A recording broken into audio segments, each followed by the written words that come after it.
Recording in progress. Yeah, okay, Roger, we're good to go. Right. I'll go through the formalities to kick off with. Good to see you all. My name's Roger Boone. I'm chair of Conwy SACRE. Can I welcome everyone to today's meeting, which is a virtual meeting, and I especially want to give a warm welcome to Gwyn Bellis, who's going to give a presentation later on the progress of all we've been introduced into the secondary sector, in particular, his school, John Bright, his own school. The meeting will be live streamed and recorded and will be available for viewing after the meeting. Should the live streaming fail, the meeting will continue and a recording will be available through the council's website following the conclusion of the meeting. Can I remind members that translation facilities are available? However, I've got a feeling that maybe we haven't got anyone who requires a translation facility at this particular meeting, and it would be good, therefore, to release our translator if that is the case. So could you raise your hands, please, if you would require Welsh translation at this meeting? I think on that basis, Sally, you can release our translator. Yeah, absolutely. Yep, translator, you can leave. That's fine. Thank you very much. Diolch. Great, thanks. For those wishing to speak, please raise the hand function, and attendees are required to leave their camera on at all times. If you do need to leave the meeting temporarily, please put a message in the chat function so the Democratic Service Officer is aware and let us know when you return. Okay, so time for silent reflection. Yeah, Once can I have again, a decaf Americano, please?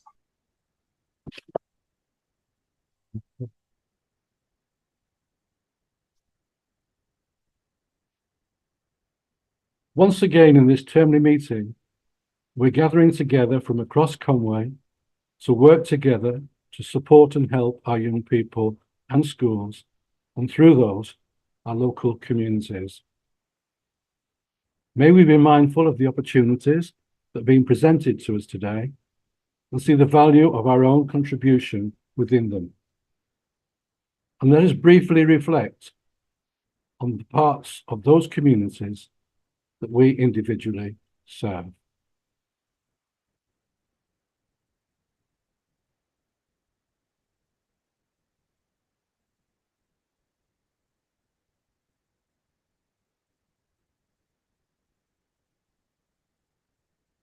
And at a time of enormous international conflict, reflect on or pray for the need for peace, and that we will be instruments of peace in our own lives.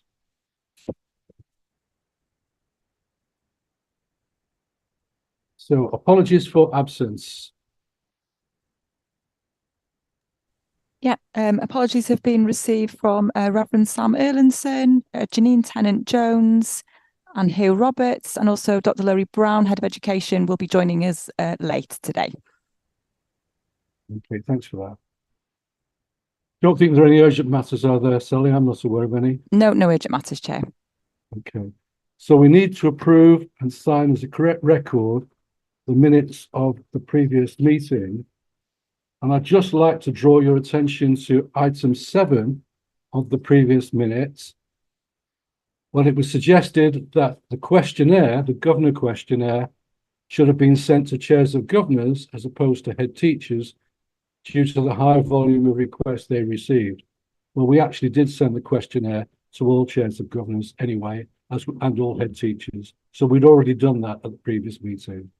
So if we could just note that side as a correction. Otherwise, would someone like to propose that they are a correct record? Thanks, Neil. Seconder? The seconder? Oh, Frank. Thanks, Gwenna. Is that right, Gwennell? Did I get that right? Gwennell's not a member of the committee. I'm not a member. Oh, you're observing, haven't you? Put your hand up. Councillor Frank also raised his hand as a seconder. Frank, okay. So, teacher reps in favour? Faith reps in favour? Local councillor reps in favour? Okay, that's completely agreed. All right, we move to matters arising. I'll leave the first one because Lowry's not here yet. So I'll leave the governor's support in case she gets here by the end of matters arising. The youth forum, we have moved on this particular issue, and Phil's going to report on the progress we've made, and that's item 8 on the agenda anyway. So the other thing that cropped up was the last meeting was the possibility of a pupil referral representation. That's preferred unit which children who are having difficulties in schools actually moved to. And Phil was investigating that on our behalf. So over to you, Phil. Yeah, I met with the EIT. They asked if it was a constitutional representation. I've looked at the constitution. We haven't got a PRU rep. We have a special school rep in Janine, and so the local authority wouldn't fund that position. We could approach the constitution if we felt that it was something that we needed, but for the time being, that's a no-go. So I have not to go with that. Okay. Is anybody you're else not finding happy it with that- difficult to hear Phil? Oh, sorry. That will Is be anybody else finding it difficult to hear Phil, or is it just me? Divided a little bit. Yeah. Okay. If I speak up a bit, because I'm using I'm in the same room as Roger at the moment. Ah, and we're okay. Yeah. and obviously I'm on the other side of the microphone. Can you hear me better if I sort of speak up? and That's you- better, Phil. Yeah. Yeah. Thank you. Keep your voice. Okay, Phil, thanks. The SACRE questionnaire, that remember we expressed a lot of concern that this had gone out over a year ago, and we were very slowly gathering those returns to give us a picture of what was going on the ground in our schools. It's the only way of getting it, really. And as a result of that, we agreed, and Lowry was going to enable, that I attend primary and secondary head teacher forum meetings. I've not been to a secondary heads meeting so far, but I did attend the primary heads forum meeting recently. And it was an interesting meeting, to say the least. I'm not sure how well I went down because I don't like Zoom meetings particularly at all in projecting enthusiasm. But it was very clear that virtually all heads there had not read the report, our annual report at all. One did confess to, I sent it out for a second time in advance of my meeting, and one head said that as a result of that, she had actually read it, but none of the others actually had. So it does raise a question really about how we can actually get over to schools, the importance of what we're trying to do. The one positive thing that came out of it was that in terms of the questionnaire, the chair, in fact, said that the heads themselves would set a dateline and that they would keep to it. So although we've got, it's about over a third, just about a third now, Phil? Yeah. We have a good hope of actually getting a full feedback ultimately on the questionnaire. But I'm still concerned personally about the awareness of what we're doing. And our annual report was a very, very comprehensive document. So also, we were going to put a reminder in the local authority newsletter to schools. Did that go? Yeah, thanks. Right, okay, we confirmed that. And you were going to raise the issue, Phil, with the teacher network. Yes, the Teach Network have moved on that. There are a couple of clusters that are completed. We'll follow up on the other ones, but yeah. Right, okay. Initial teacher training, over to you. Just to say, we've mentioned this in a previous meeting about the ITT, the new teachers and the training that they receive whilst they're at Bangor. Through the partnership with GWER, who I work for on a part-time basis, we've been providing religion, values and ethics support for BEd students, both first and second years. We've done a presentation for a second presentation for the second years, and we've repeated a first year presentation for primary BEd students. And we've also done a presentation for 1 year PGCE students on religion, values and ethics and humanities. We've also done some stuff with the secondary PGCE on pupil voice. I think possibly in a future meeting, I could provide, actually, the presentation isn't too dissimilar to the presentation that I provided to SACRE, I think in the summer, on what we've done for teachers.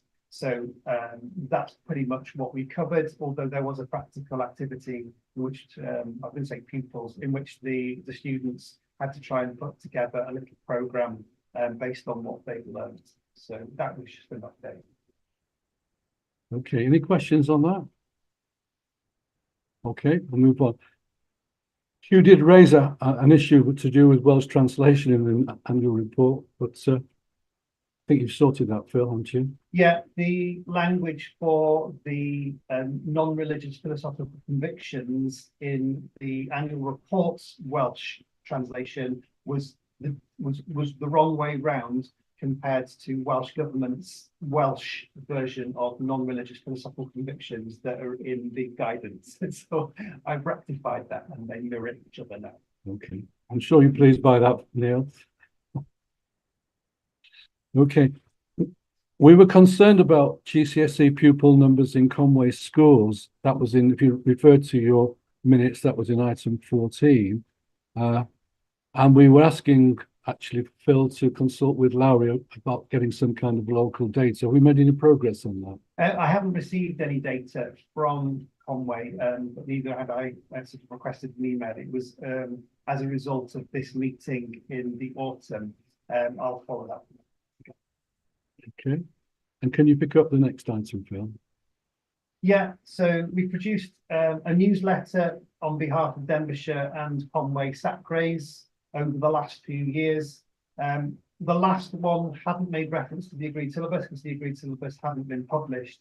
And I think we've mentioned last time that in terms of how we're going to go about ensuring that schools are aware of the agreed syllabus and the guidance, that we would include it in the next newsletter. So I'll get round to that. Well, I'll do that by the summer meeting. And so in the summer meeting, there will be a draft version of the new newsletter that we can agree and then send out to schools.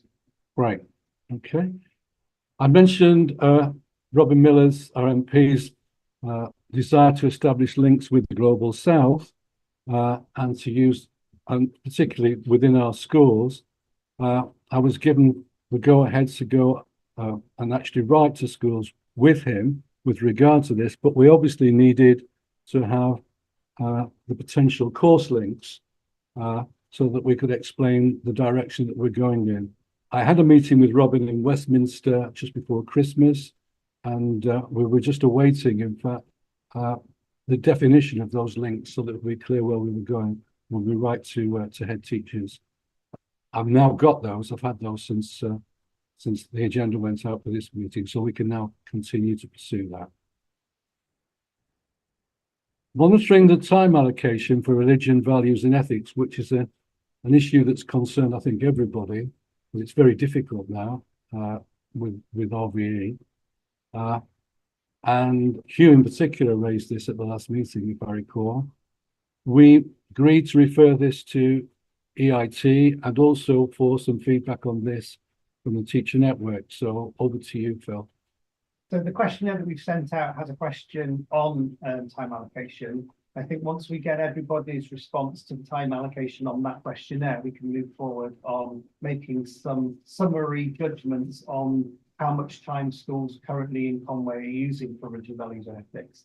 And then we can report that back to the EIT. If we think that schools are not using a sufficient amount of time. It's very difficult actually on this one because there isn't anywhere in law that defines how much time should be provided for religion, values and ethics.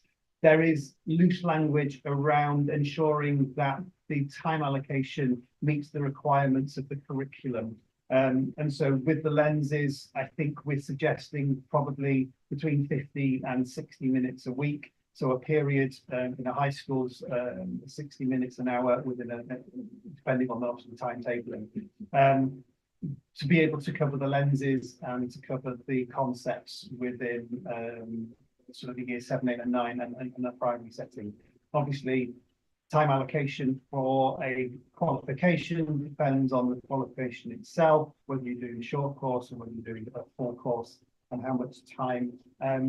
I think in my experience that some schools are trying to provide a GCSE in time less sort of allocated compared with other subjects.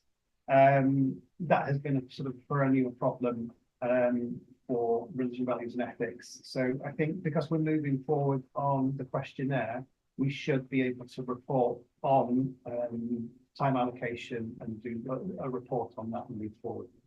Okay.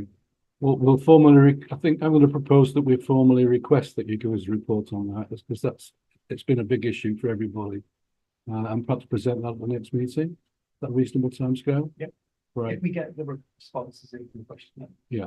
Okay. Which hopefully after the last meeting we will. Okay. So can I make that just a proposal? Well, could somebody propose that? Sorry, that we do that. I'll Thanks, propose, Carl. Chair. Carl, Okay. have a seconder? I'll second, Chair. Thanks, Angie. Okay. Right, teachers, can we vote on that? Thank you. Council reps, thank you. Faith reps, thank you. Right, so we will do that. Look forward to that, Phil. Thanks for that. Okay. The basis of increasing faith representation on SACRE, we currently have 2 vacancies now, from the Baptist and from Presbyterian. I'm pursuing the Presbyterian one because I used to be their representative, although I'm not Presbyterian. And that's in process. I'm not sure about the Baptist, although I think, Sally, you're in a position to write to Catene National, is it? And actually get a proposal for a Baptist rep. Am I right in that? Oh, I know nothing about this, Roger. Okay, can I ask you to liaise with Phil on this then? Because Yeah, he's absolutely. certainly aware of that. Okay. And I've just mentioned Catene as well. For those of you who aren't aware, Catene is the local meeting of representatives from the churches within the area. And they have a much broader representation than we have in this meeting. And I thought that given that includes, for instance, Greek Orthodox members of that meeting, I would have thought that it would be a good idea that we actually have a representative from Catene who can then report back on a regular basis to Catene in terms of what's happening and actually encouraging support from within churches in terms of this, in terms of the priorities that we're actually trying to achieve. So that would require, however, a change in our constitution. And I'm aware that if that was the case, we would actually have to make a formal proposal from here to council and probably provide a justification paper for the proposal alongside it. But I think that will be personally think that will be a good move because it would widen our representation. It would certainly disseminate what we're doing as well to a much wider group of churches. So I'd like, can I propose it, Sally? You can, Roger, yeah. I'd like to propose that, and I'm looking for a seconder.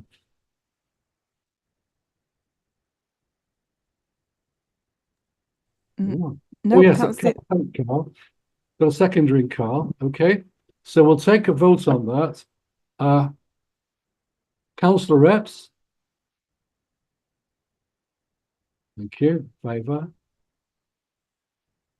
Teacher reps. In favour. Thank you. Faith and belief reps. In favour. Okay. Anybody against? Do we record any? Yeah, can we ask anyone against, please? Yeah. Anyone against? So Ariane Pierce has a hand up as well. Her camera's not on, but she's put a hand up. Okay. Am I allowed to just ask a question first, though, please? Yeah. Is it me, or perhaps I'm being very ignorant in this, and I do apologise if I am, but why are the churches that are represented on Catene not actually represented on our SACRE? Because I would have thought they would have been, in which case then we would be doubling up on churches on our SACRE. Whoever was the Catene member would be therefore a member of another church, and therefore would we need them on our SACRE? Right, well, the answer... Any sense in that at all? I apologise. No, you're quite right to raise that, Colette, because what would be true to say, for instance, that in a normal catene, the Church of Wales, for instance, and the Roman Catholic Church would be pretty well always representative in a local catene, and they're already represented on this particular group. But there are other churches, like independent churches and evangelical churches and so forth, who are not represented at all and have no voice at all. And I think that would have therefore been, it would have been much more inclusive, for instance. And I don't see dissension coming out of catene anyway. So it would just widen the representation. But you're quite right to point out the potential slight duplication anyway, in terms of representation.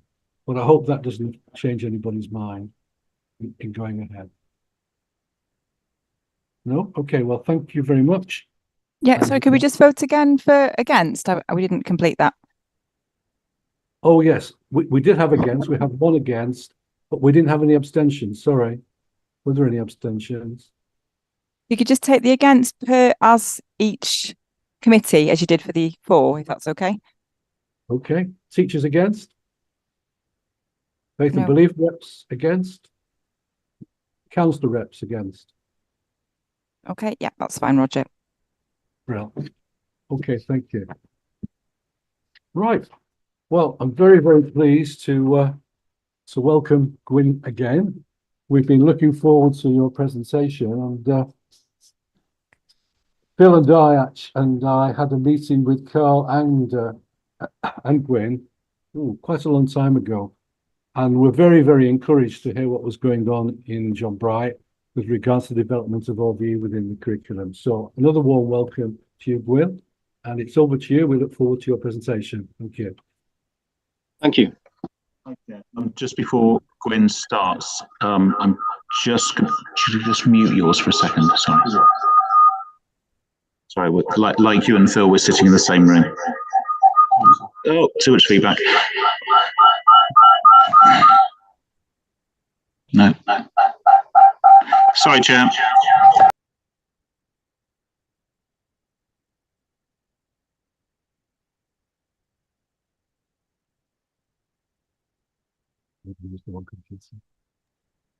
Sorry, very unorthodox here. We're not a double act.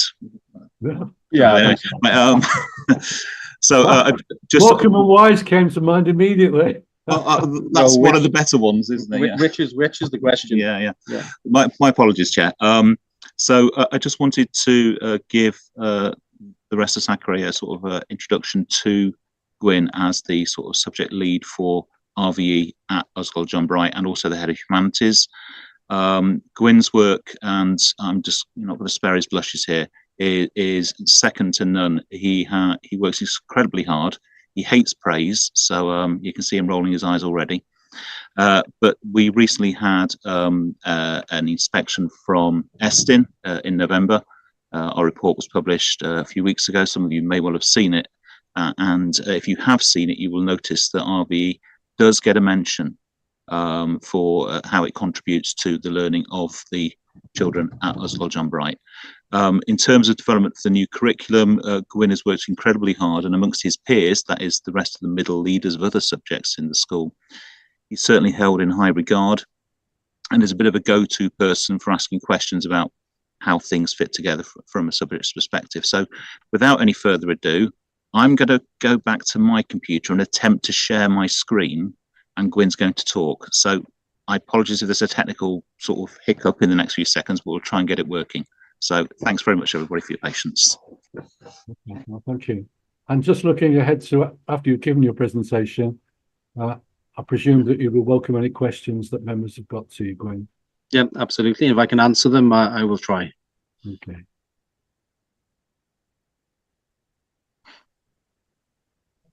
Okay. Can everyone see? Can everyone see that presentation now? Yeah. Okay. Well, I start with a quote, actually, as Carl mentioned, from Estin, and I'm proud to say that this quote here, it says, "Curriculum for Wales is well planned and supported, helpful by collaboration with local primary schools, and we're making sound progress and we're using authentic learning experiences. And from the RVE lens, I'm really proud that I am sort of part of that success to begin with on this one. So what I'm going to do, not to be exhaustive or extensive, is going to go through sort of 8 of the building blocks we've used in the school here in RVE to just illustrate our journey so far, where we've been, what we've produced, and where we plan to go after. And I know there's a list of 8, I think, but they're not exhaustive. So to begin with, we're going to have a look at setting the foundations, the first steps. Okay. This part was vital to begin with any new curriculum. You need to get the foundations right, because on the foundations in the school here, the rest of the RVE was built upon. So I asked my faculty, asked my team, what was the best way to sell the story of their subject? So in effect, I'm asking myself from the RVE viewpoint, what's the best way to show the story of RVE in our Cynefin? So much so that we think that what do all students deserve to learn before they leave this school? And what do we really want every single student to know from the RVE lens, to be honest? And then how can we build on this from the primary school perspective? So the first stage was an essential stage, and we hosted 3 meetings of primary school humanities teachers at Ysgol John Bright here. The rationale was threefold, as I explained. First of all, is to have an overall picture of what RVE provision is like in primary schools. It differed greatly from school to school, as you can imagine. And we had lots of different viewpoints, lots of different units they're producing there. And then with that in mind, we had to try to dovetail some of their areas into our planning to make it meaningful, that we build on top of that.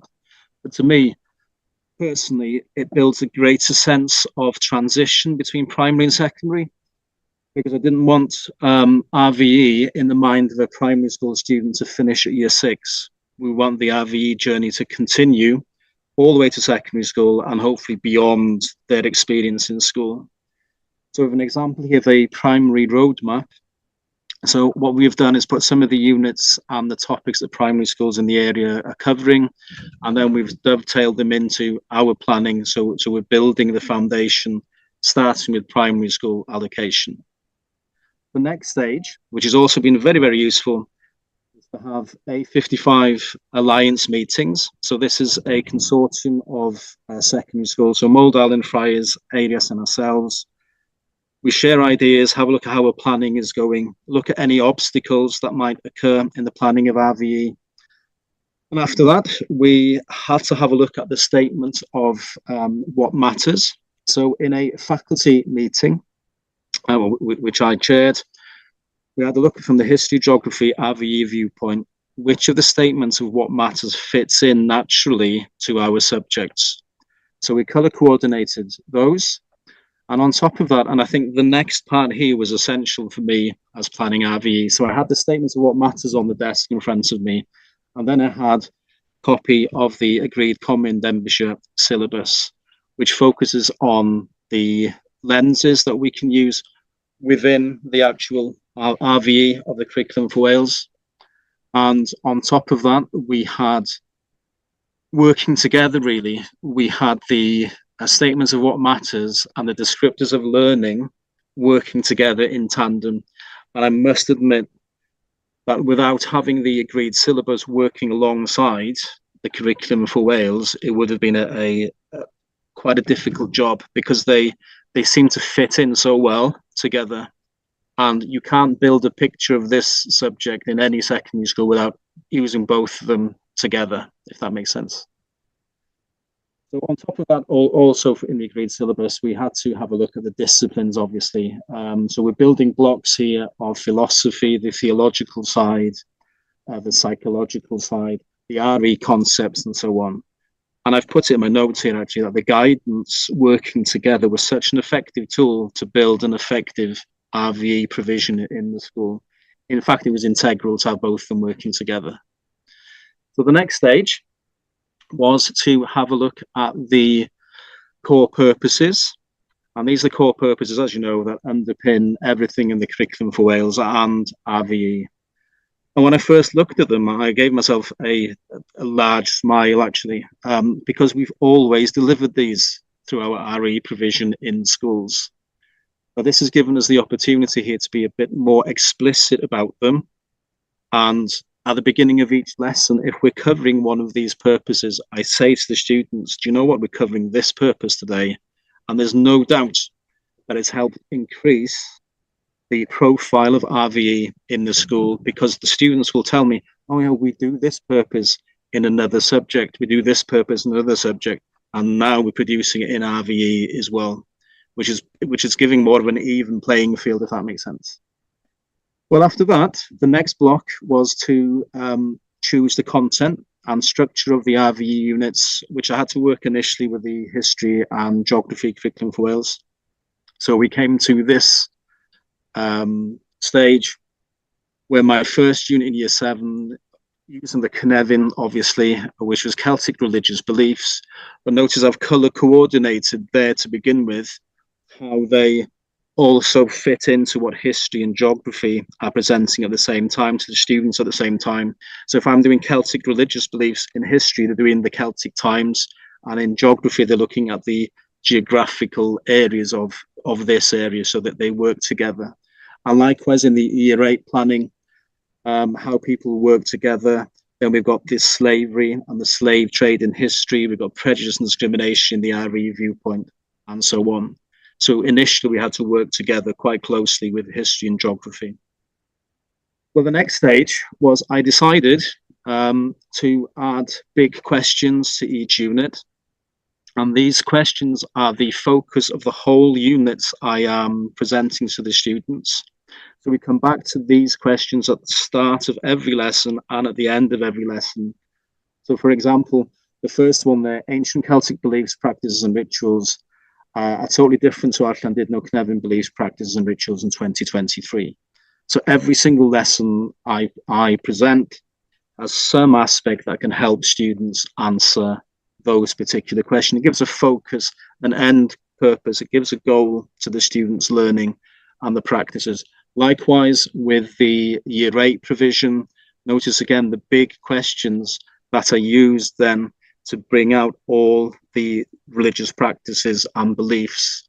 And the next slide shows that at the end of every lesson, students, as part of their plenary, then summarize what they have learned that can help them in their quest to answer that question. So the yellow sheet in the middle there is the key question. And at the end of each lesson, they're just writing down what they have learned as we go through that particular lesson. That then forms the rationale. Every unit I produce has got a rationale for the students, the rationale from the RVE viewpoint, from the religious viewpoint, using contemporary world ideas and joining them with the agreed syllabus content as well. We've also introduced a strong Welsh element. So these are some of the key concepts in the first year 7 unit. Notice the bilingual aspect of it. Key words that we introduce, or what in the school we call tier 2 words. So the key words here have got the Welsh equivalent, and notice the strong Welsh element of the local Cynefin, which, and the reason why I've chosen the local Cynefin is if you want any more of a religious, part of the UK, then North Wales is alive with sort of religious background and so on. So we've got place names, Celtic place names, Llan, betters, and so on. And then we added the transferable skills, written text, describing, explaining, all the skills that we need, not just in RVE, but across the whole school. We then have added literacy throughout, and the literary provision was commented on again by Estin. So on one of the slides here, if we go to the next one, Ms. Lawson, and the next one, if that's okay, and the next one. So in their books, they have a yellow sheet here where they have to identify the key words. They're bilingual, so every single new word for each of the units in year 7 and 8 has got the Welsh equivalent, and they're also stuck around the classroom as well. So let's have a look briefly at some of the contents, just for you to have a taster really of what we do. So to answer this question I referred to earlier, this unit's designed so that one lesson looks at Celtic practices and religious beliefs and then compares them to contemporary Llandudno and our Cynefin. So for example, this is the druidical sort of priest who represented the Celtic era. What was his importance? What was his role? And then the week after, we had Father Innocent in front of Year 7 in the hall, and they could ask him questions then about his role, his authority, his importance, and to see whether from the Celtic time to today, whether sort of priestly roles are equally as important to today's Cynefin. Another example is Celtic religious clothing and the hidden meaning. And then the following lesson, we have a look at contemporary religious clothing and their meaning and what they mean for religious believers in our Cynefin today. Another example here is cross-curricular links with craft and design, really. The students were creating votive offerings for the Celtic gods that we've been studying. These using twigs and all material that the Celts would have used.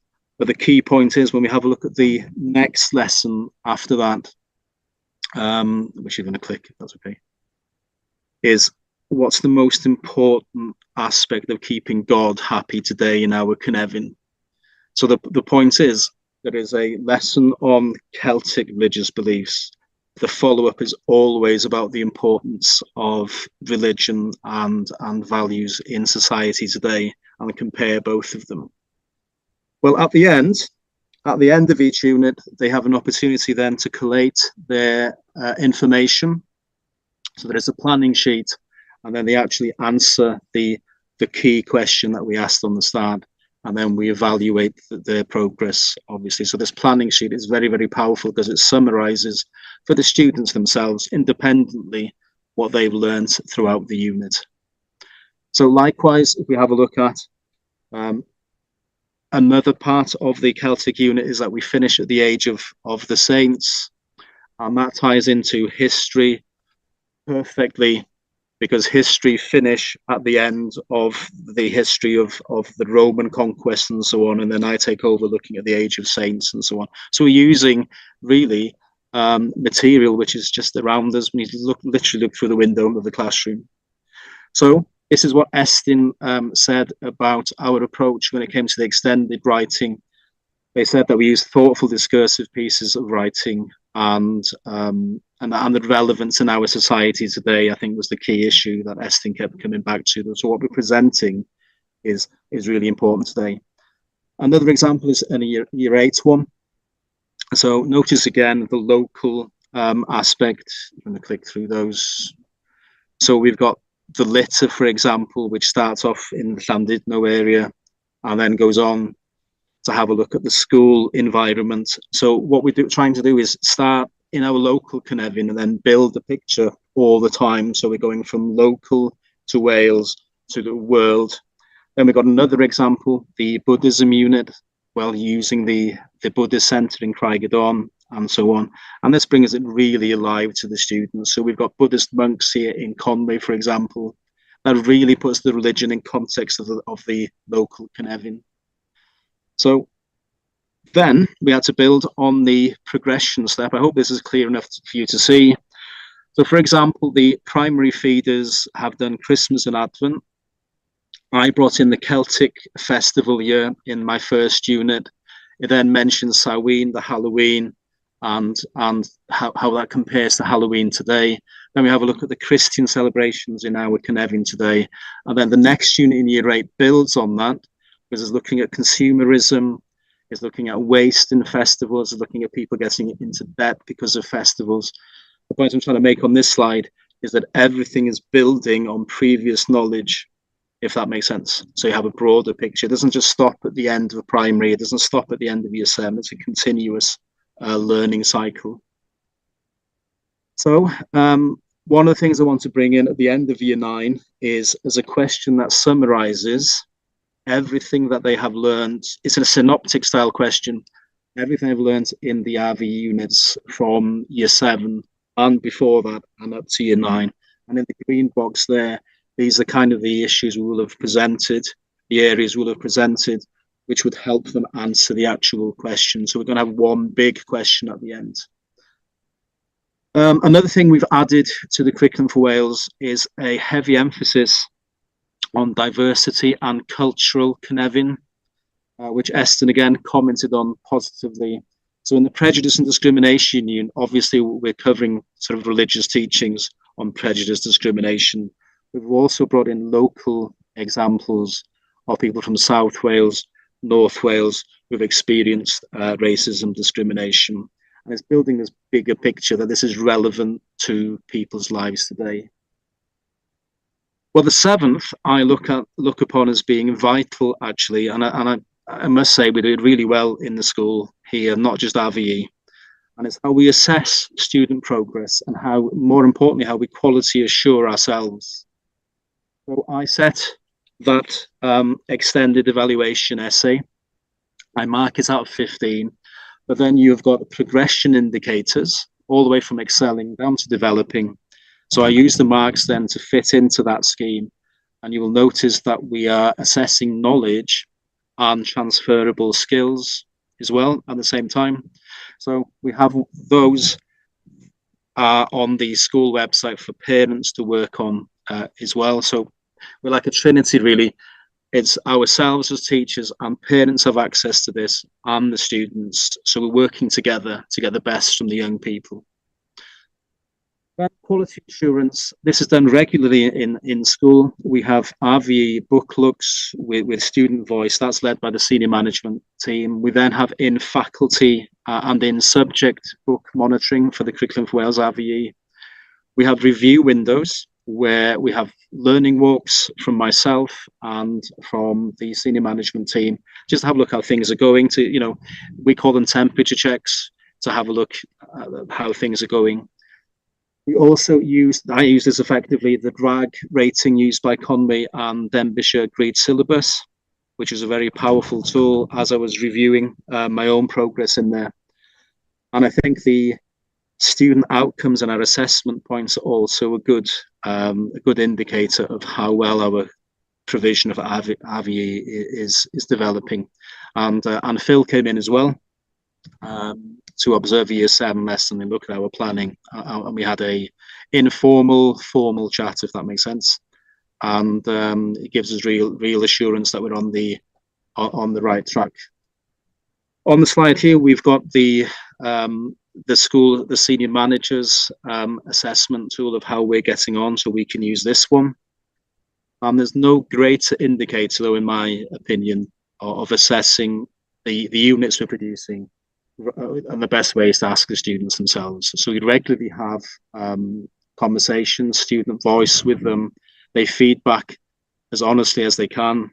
And if you want anyone to tell you the truth, either way, it's the young people in the school. And so far, they're coming across as enjoying it. Most of them said it's interesting.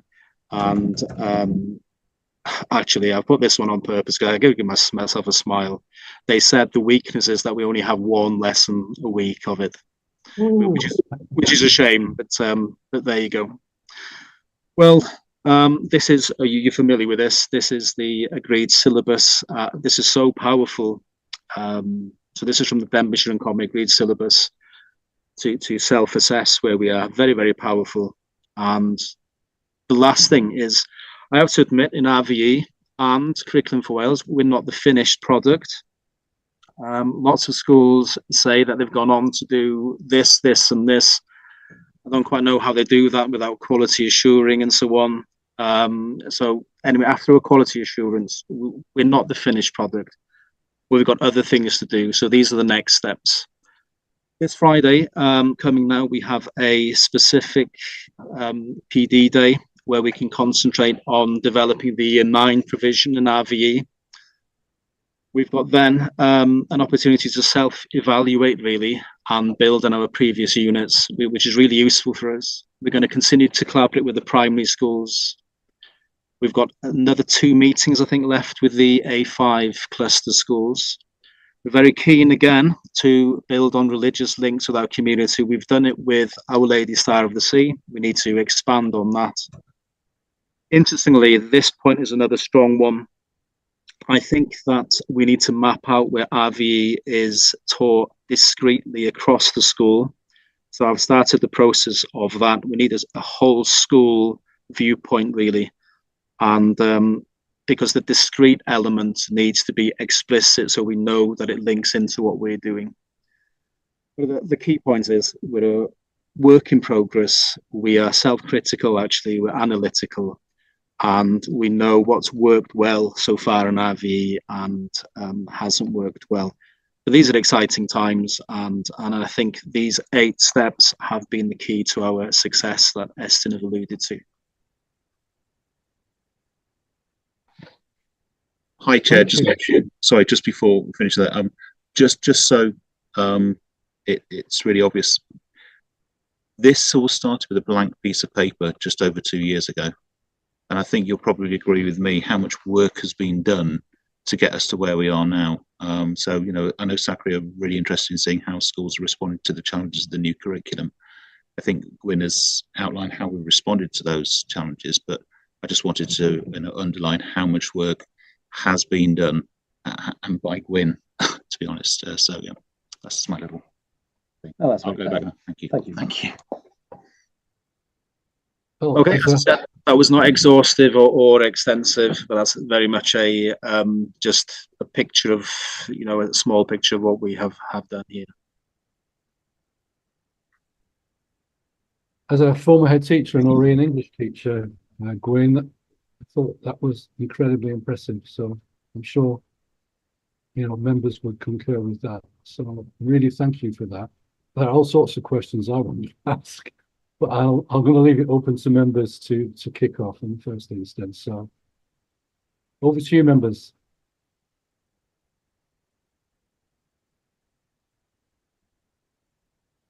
Okay, well, I'm going to kick off then.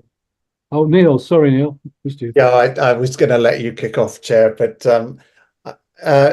Wyn, I'm the humanist representative on the SACRE, and I just wondered, you know, this is most impressive. I was 16 years as a head, so and 35 years as a teacher, so I know I mean, amazing amounts of work. The planning is impressive. Dealing with the new curriculum, the linkage is fantastic.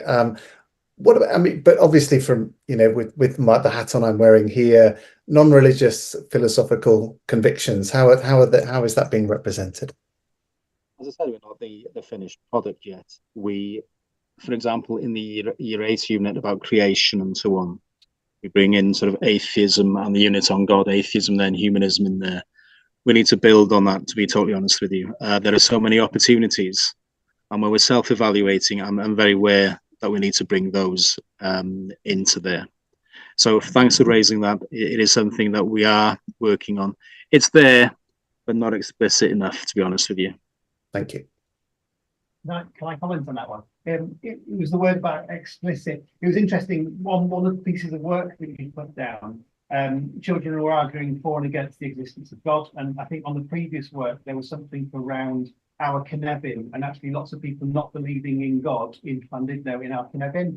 And Neil, it was funny because I looked down at sort of whether you were looking at the screen and you were looking elsewhere, and I wondered if you'd seen that. I thought, you know, in terms of the non-philosophical or non-religious philosophical. I was having a bit of a look around. I was having a look around because I do think it's most impressive work, and I just wanted to see what was going on, and you know, and you know, that answers my question. You know, it's all the art of the possible, isn't it? And if it's direction of travel, isn't it? And new syllabuses. I mean, with finite resources, as we're all aware, it's tricky. And yeah, thank you. Thank you. Just one, all I was going to add was in terms of the overarching, you know, headings of what we're looking at. I think teachers are still in the habit of using religion, you know, rather than an overarching religion and belief sort of system. Because it was in the work. I noticed it was in the work. But when you were looking, Gwyn, just a comment really, but when you were looking at like next steps, it was looking at religions within Llandudno or looking religions in the Cynefin. And I was thinking the same, you know, sort of religion and wider because I do like, in terms of the new curriculum, I really like the play of belief. It's about belief, it's about foundation, it's about how we discover, the constituent parts of belief, and religion is part of it, and it's a big part of it.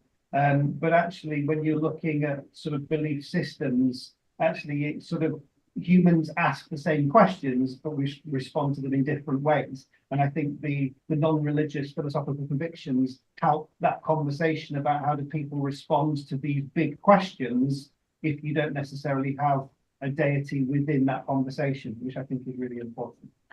Just as a quick follow-up to that, I'm sure Neil will be interested as well.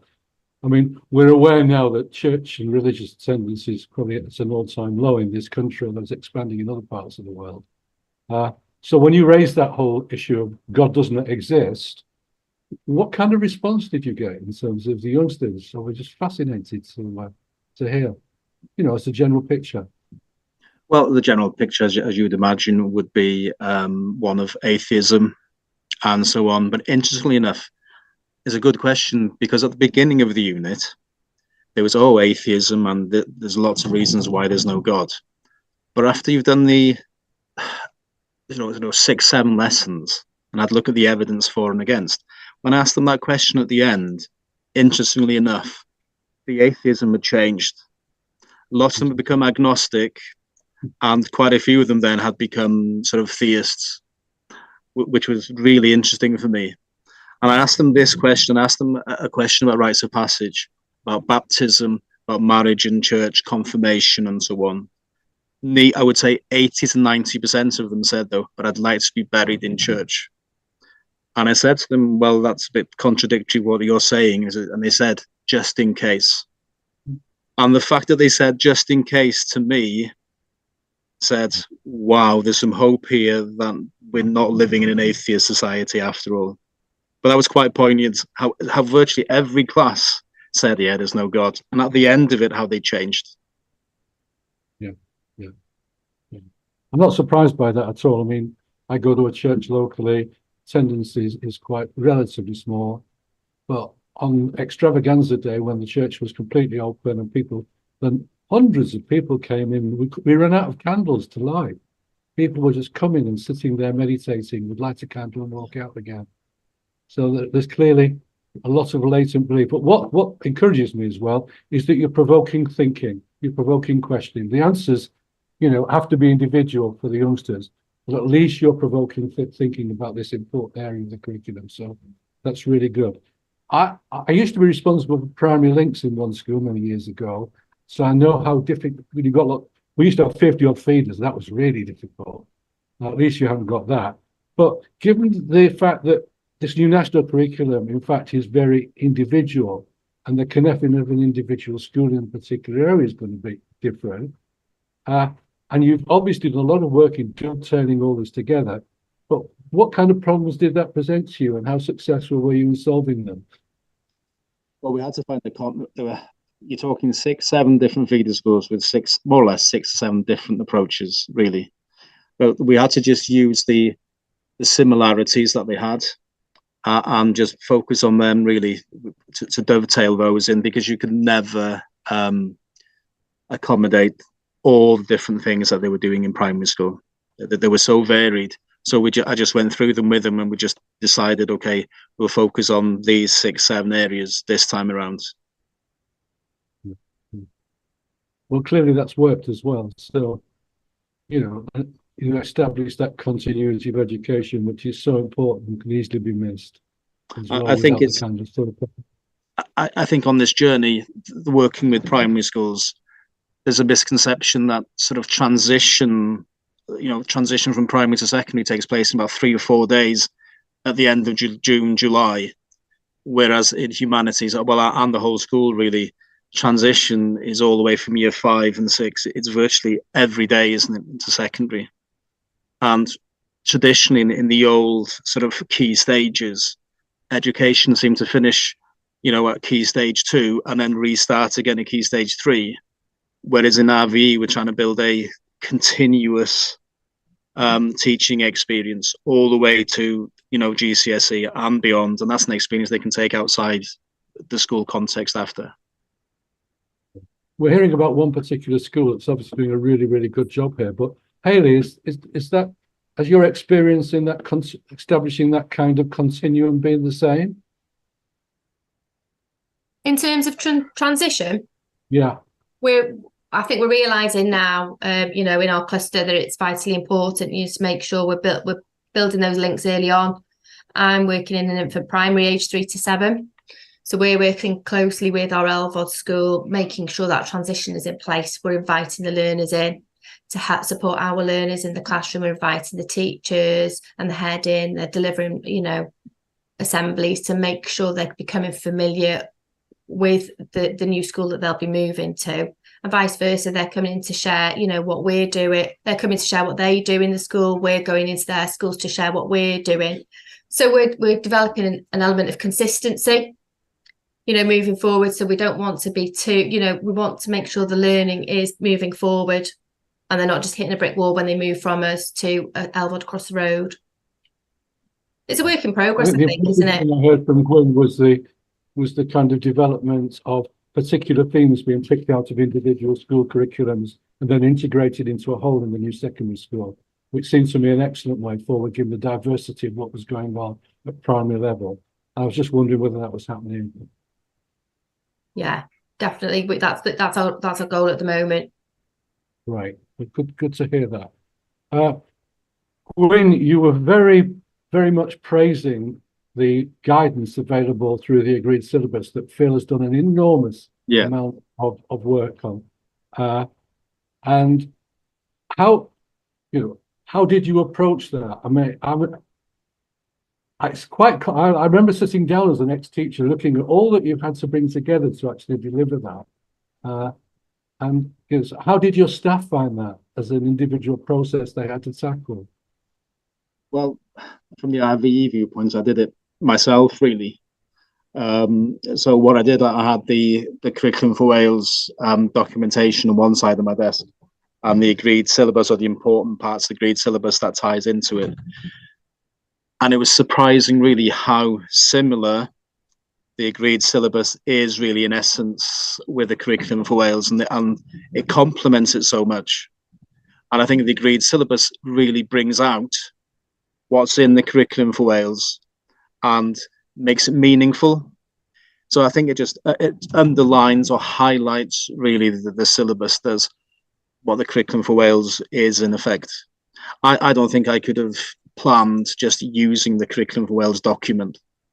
And I think I would have done the subject injustice if I wasn't using the agreed syllabus as well.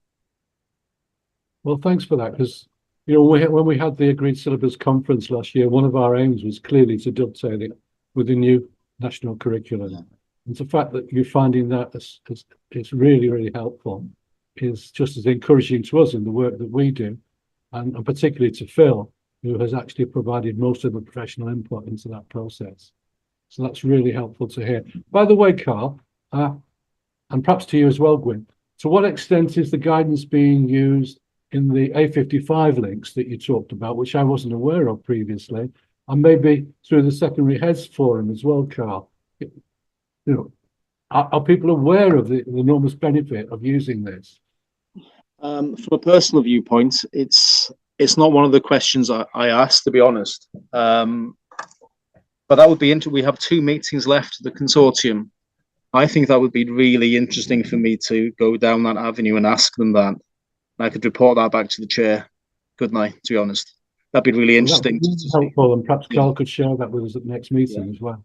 Yeah, certainly. And, I can ask how to table that as a question to the next secondary heads meeting, because I'm unaware of what the response would be from the other secondaries at this stage. Okay.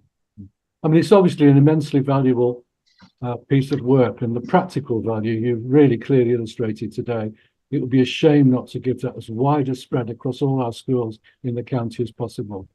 So I don't think we need a motion to do that, but to actually agree on that. But so if you could just minute that, Sally, that's going to actually happen, that would be helpful. Also, I'm an ex-English teacher as well as an ex-RE teacher, Gwyn. You talked about styles of writing, the creative response you know, to some of the issues that are raised within RVE. How have you gone about that, and what were the results?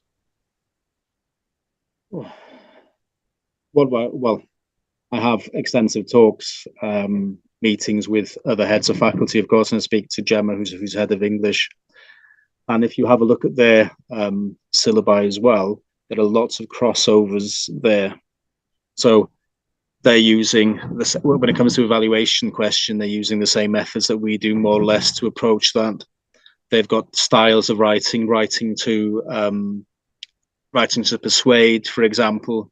What we're doing really is working together on those.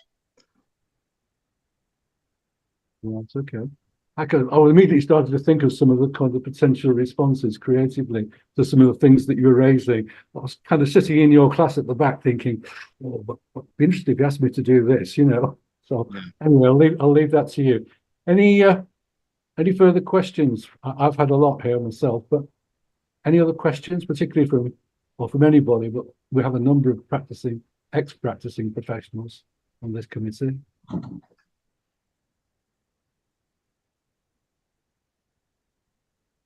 Okay. Well, There's a hand raised. Sorry, Colette.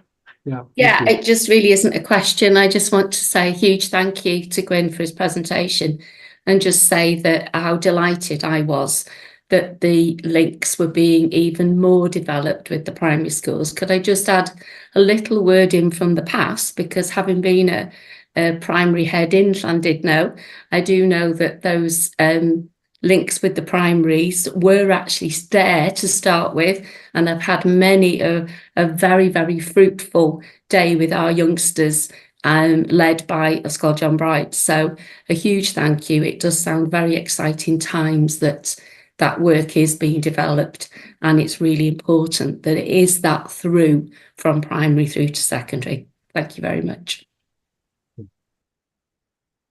Well, I think we'd all echo that, Gwyn. I think it's been helpful, it's been informative, it's been impressive, it's been analytical. I think all of us would go away feeling we're much more aware of what's happening and the potentiality of what all OVE can achieve in the new curriculum. I think a lot of us I certainly did, quite serious doubts about that. I've seen integrated humanities fail in the very first school that I was working in. So it's been very, very encouraging indeed.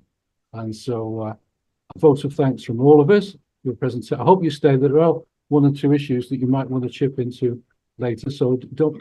Thank you. And just one thing, if you want to establish religious links in terms of physics and so forth, and whatever you refer to that in your presentation, don't hesitate to get in touch with me, because I really have an incredibly broad sort of range of contacts right across denominations and so forth. That's really good to know. Thank you. Need to be able to help with the knowledge and suffer convictions as well. Would Neil be able to provide support for the school? Can you hear that, Neil? Neil? No, we're struggling to hear you, Phil. Yeah, sorry, would Neil be able to provide any sort of non-religious philosophical conviction support for the school, but maybe with humanists? Yeah, absolutely. Yeah, just let me know. Yeah, Phil, absolutely. Thank you for asking. More than happy to facilitate in some way. So if there is a specific need, do please let me know. Yeah. Thank you. Right. Thanks for that, Neil. Okay, well, thank you indeed, and we will move on to the next item is religious education at GCSE, and there is quite a lot of concern. Certainly, we've expressed quite a lot of concern in this meeting, in the sense that Gwere previously have actually had a very academic GCSE. There wasn't, in our view, adequate provision for the youngsters who were less academic in OVE. We've encouraged the adoption of the Agored framework of qualifications to actually fill that gap. I do know from talking to head teachers that there's been concern about the lack of gap of provision that's in that area. The GCSE short course, in fact, the current one finishes in 2000. Yeah, that I don't.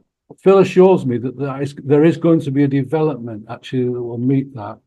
I think our concerns would be that it is cater for the less academic.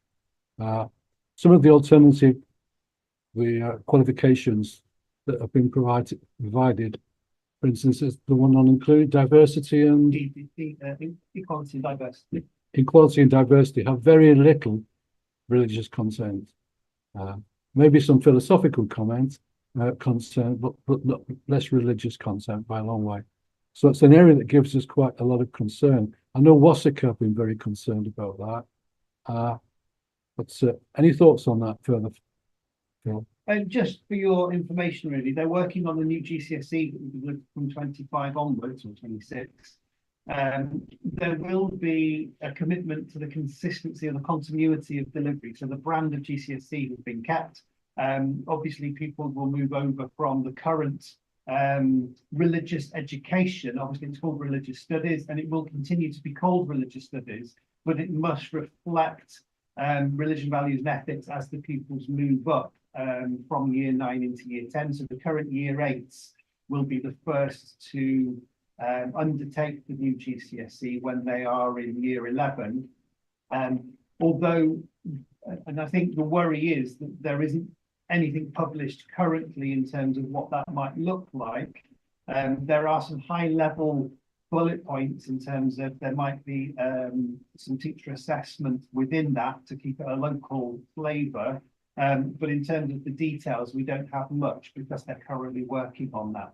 So there is a commitment that the continuity of delivery will still be there, but we don't know what that will look like, and we don't know what that will look like in terms of academic sort of achievement from the pupils. We do have the Agored and we do have the E&D. Just to comment on the E&D, the expectations of the Equality and Diversity Level 2 qualification are quite open to interpretation. You can include religious content, but you can sidestep the religious content and still achieve the level 2 qualification. And I think that's the concern from our side, is that schools can replace the religious educational sort of GCSE or Key Stage 4 suite with the E&D, and then miss out on the sort of they won't meet the requirements of the agreed syllabus. But you can meet the requirements of the agreed syllabus and still achieve the same qualification. So there is a group within Conwy and Denbighshire.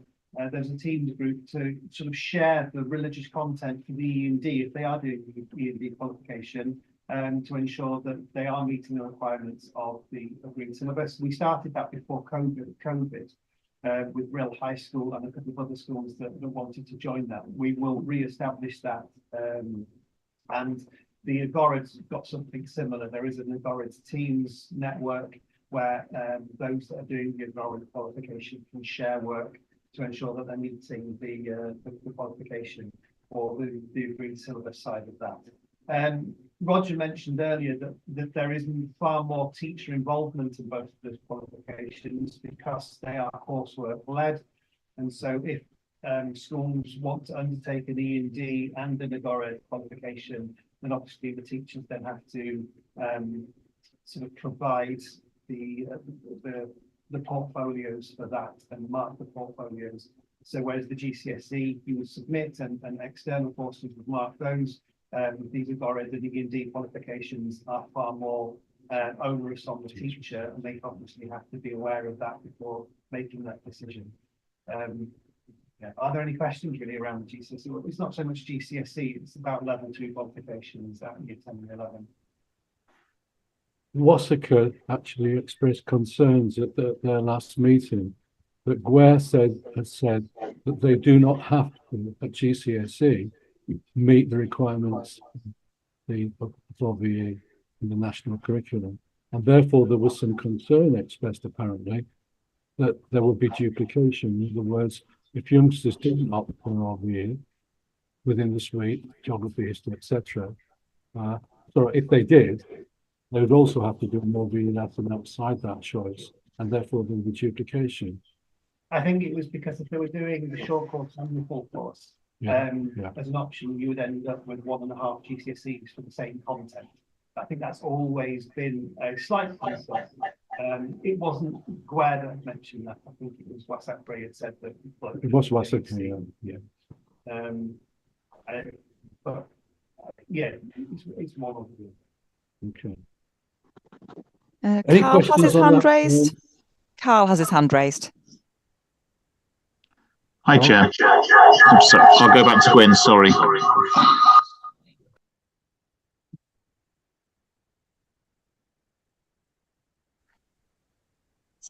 I just wanted to say, I mean, on one hand, Phil, obviously as schools, we do welcome the fact that there are, you know, broader qualifications that we could give to our children to access, particularly those, as Chair says, who may have less academic sort of abilities to be able to access. I think Gwyn and I have a shared concern, not only over the state of the current GCSE that is on offer from WJC, but also the one where they shared some information about a couple of days ago. You've probably seen the release of our future GCSE. To be quite honest, Chair, the language I think we shared was not suitable for this meeting, but we are in a state of despair that the projected plan for GCSE is a retrograde step and possibly some opportunities missed. I've had a couple of colleagues down in South Wales who sit on SACRE, who themselves have expressed concern that again opportunities have been missed for the qualification to be open to a wider range of students than it looks like it's going to be. And I know we're having a massive impact in terms of recruitment to A-level because of this as well. So yeah, I just think as a school, we are concerned, and I don't think we'll be alone. But I do welcome the fact, Phil, there are alternative qualifications out there. But I'm just worried about that kind of gold standard GCSE. I think back to the old Spec B days, we went through a bit of a golden age there, and then for other reasons, we seem to take a step backwards. So sorry, I'm just raising that as a point, Chair. No, you're probably aware it's an area that I'm very, very concerned about, actually. And it's the provision, particularly for the less academic, in a very engaging and meaningful way, was something when I took over the failing school in Cambridge in 1992. And I had a very equally talented head of RE.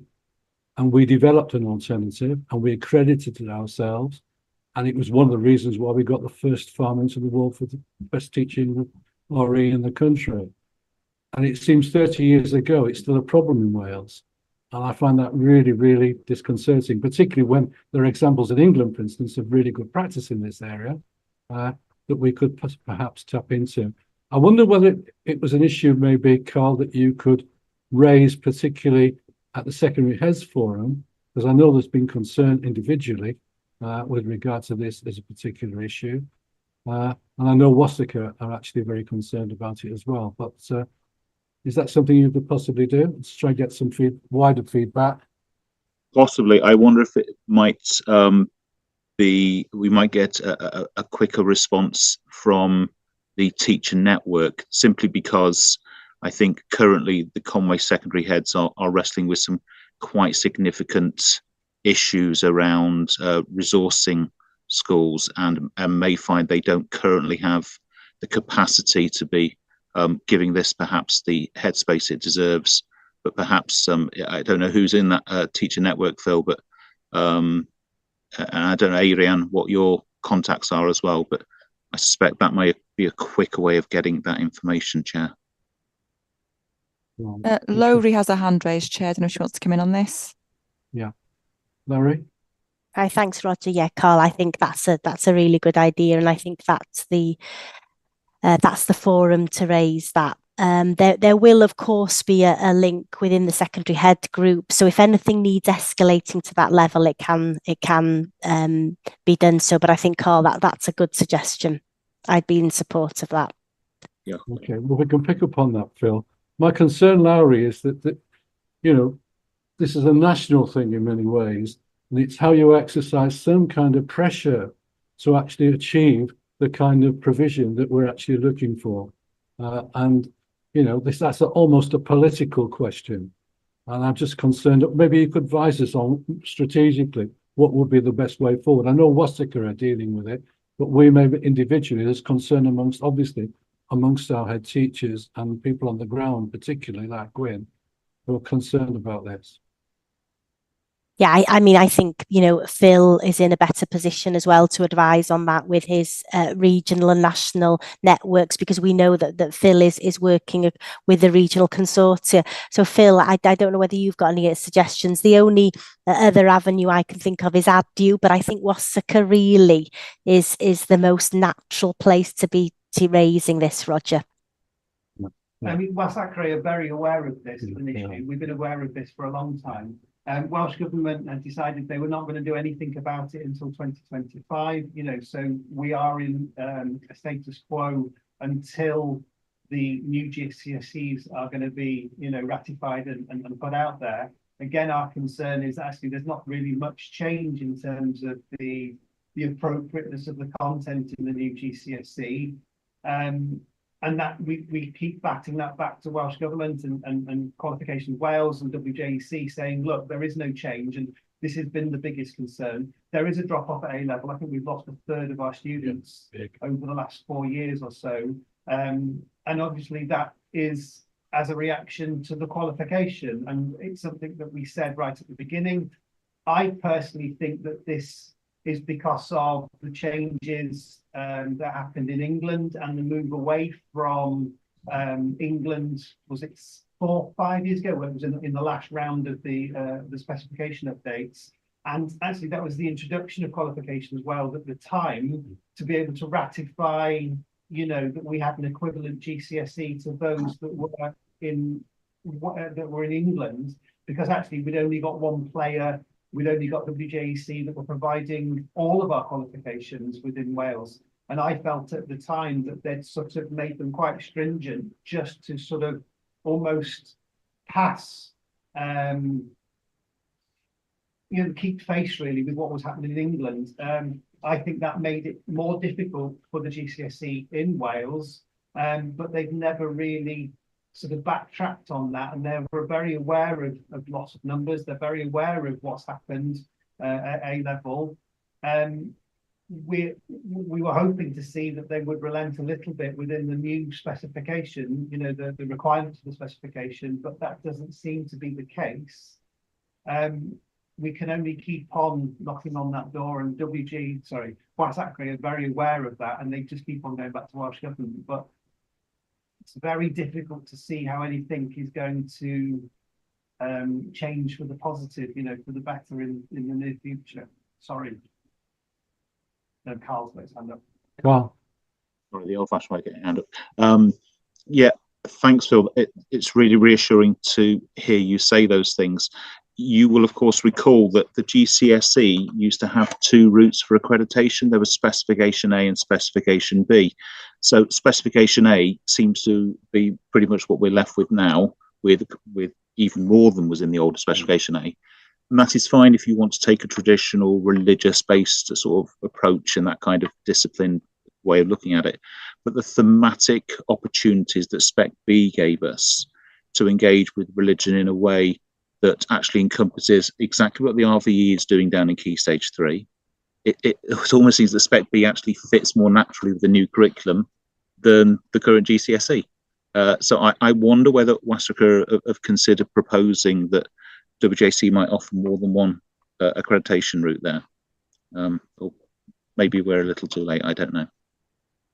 I think we're a little bit late, but I'm sure we can sort of put that to SACRE. Yeah, so it's a pity Tanya's not here really to give us an update where SACRE have actually got to with regard to this. Well, this is something we need to keep a careful eye on. And as you said, the new GCSE details have not been outlined fully yet.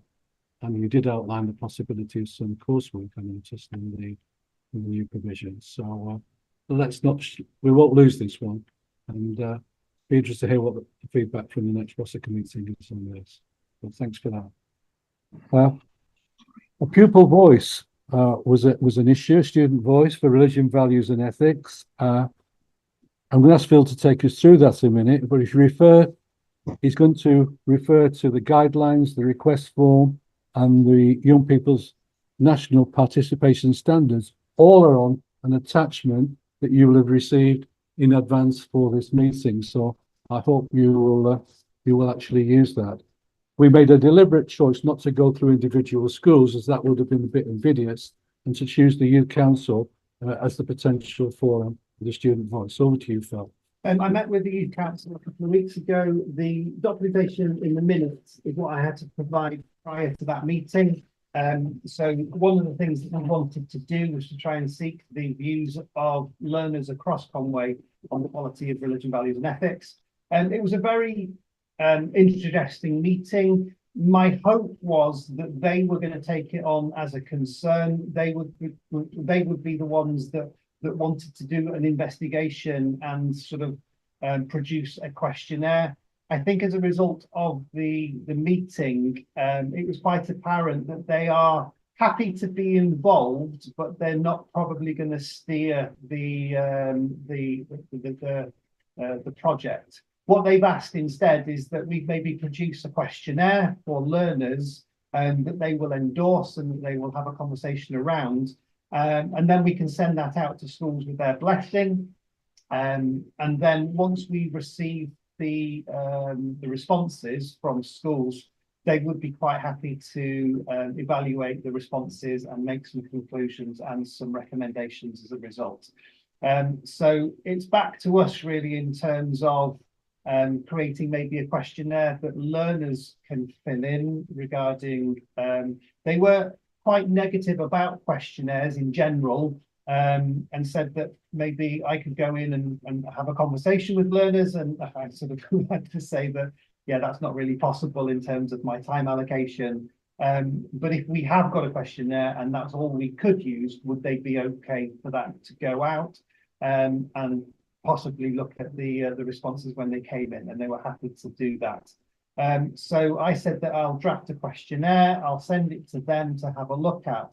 It might be worth, I think, I mean, Gwyn's already mentioned, schools are very interested in finding out people's responses to lots of areas of the curriculum. And if we could use this as another vehicle in which schools can use to find a bit of pupil voice for this area of the curriculum, schools might be quite sympathetic to use this in a lesson setting rather than as a homework setting.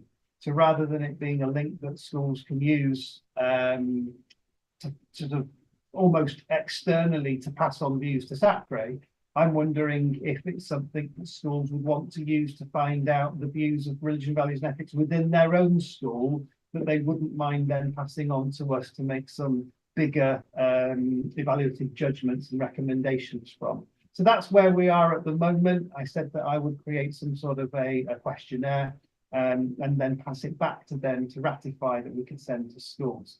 But I think if we can do it as part of a department or an area within a school so they can self-evaluate, I'm wondering if that would be something that RV, I wonder actually whether the teacher network would like to be involved in that as well, maybe creating some questions and looking at that within a sort of a discipline within a school.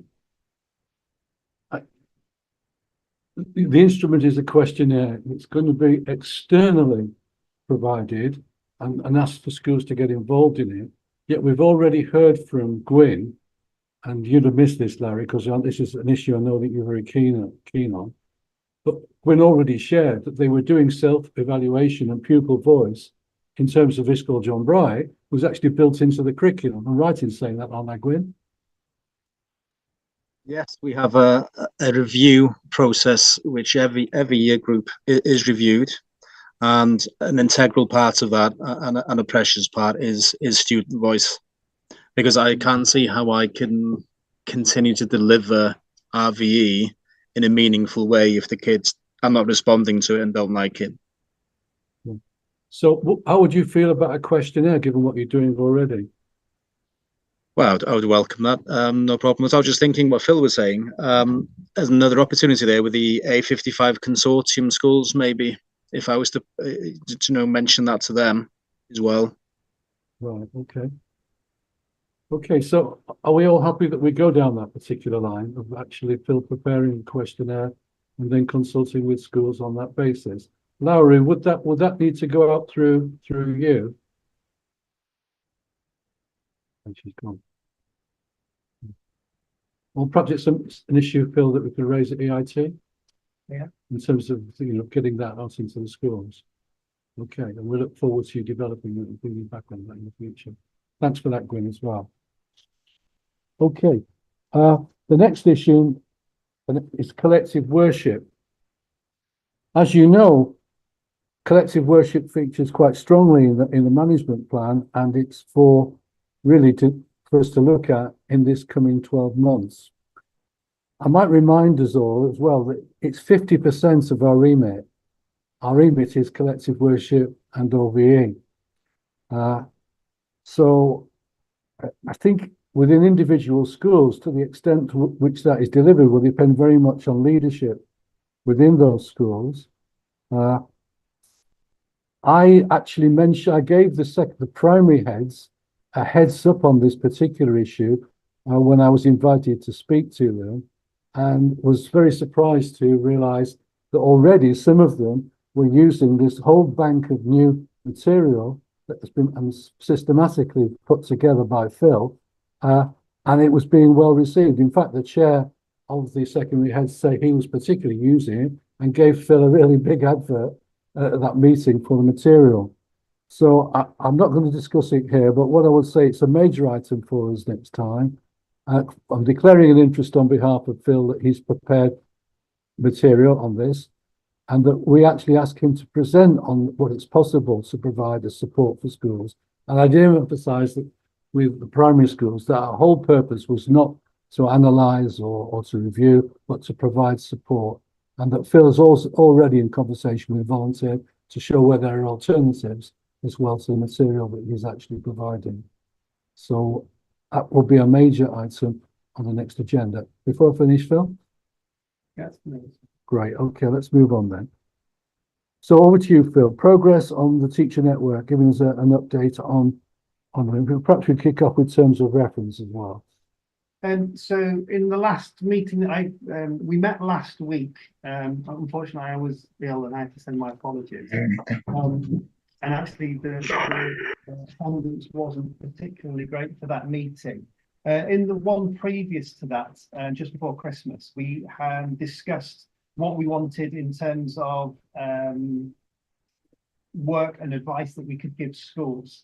And it was agreed that we were going to bring our planning to the last meeting. Obviously, there wasn't well attended and I wasn't there. So we're going to move that forwards to after Easter. But the teacher network felt that it was very important that we don't just meet to discuss things internally. The conversation that we've had so far have been really, really useful, but it was felt that actually we wanted those conversations then to actually impact schools and to support them. So we've decided that we've got a teacher network Teams group. We could create something similar for a Google Classroom, but we really wanted to move forward on bringing together planning, bringing together conversations, in terms of progression, the key messages around progression, and to support schools moving forward around that. So in terms of reference, that's where we're moving towards ensuring that key messages from SACRE, obviously Hale is here, making sure that those messages are fed to the schools. We spend quite a bit of time looking at communication lines to ensure that the communication that we have, the key messages, make their way to the consultants and clusters, and anything from the clusters make their way back to the teacher network. That was sort of pretty much well established. And the thing now is examples of good practice. Could I just cut in there as well, Phil, just to say with the primary head teachers network, it was one of the major things I actually emphasised with them, that without this communication built in, and we now got the network to facilitate it, but without their support for it, it's not going to work. No, and the thing that lets us down a little bit is that it's very much a primary-based teacher network. There isn't a secondary school representative on the teacher network because they're all primary school representatives for the clusters. The communication lines are there, so hopefully we can present and pass information up the chain into the cluster and the secondary can receive that.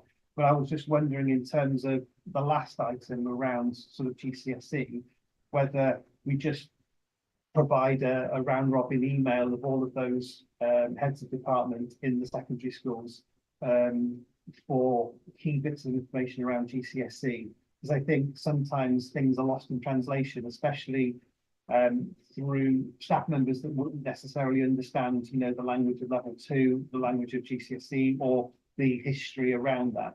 So I'm wondering whether we want a separate, not a separate necessarily, but an email of all of the secondary heads of department to have a conversation around GCSE, because I don't know whether that would be relevant, especially within the teacher network, a conversation around GCSE when actually there's no secondary school staff to be able to contribute to that conversation.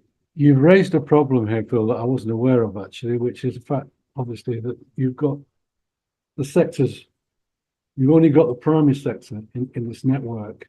We're trying to facilitate kind of joint working and so forth. That was one of the whole purposes of it. Carl, any suggestions about how we might pursue this establishment of joint working and mutual support within the secondary sector as opposed to the primary sector? Yeah, it's a tricky one, isn't it? I mean, you put out that invite, Phil, however long it goes, 18 months ago or whatever it was ago now, for teachers to join, and it's obviously disappointing you've not had teachers joining. And I appreciate we're in that as well. Just to clarify that we have got representatives from every cluster, but it just happens to be that the representation is from the primary schools within each of those clusters. I wonder, we were talking, obviously, Chair, you refer to the GCSE in particular there.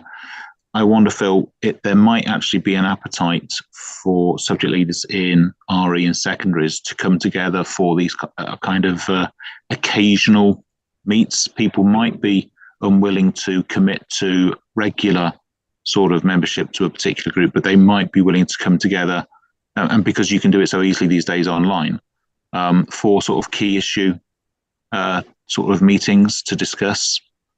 I wonder if that might be a way forward.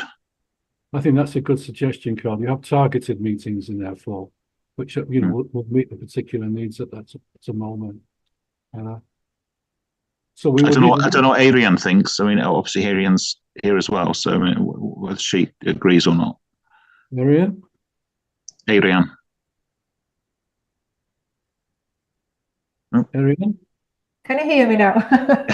Yes, I agree with you, Carl. It would be really good to get everybody together. But I haven't got you were talking about the syllabus, the agreed syllabus for Conwy. I even haven't got a copy of that even, so things just are getting lost somewhere, unfortunately.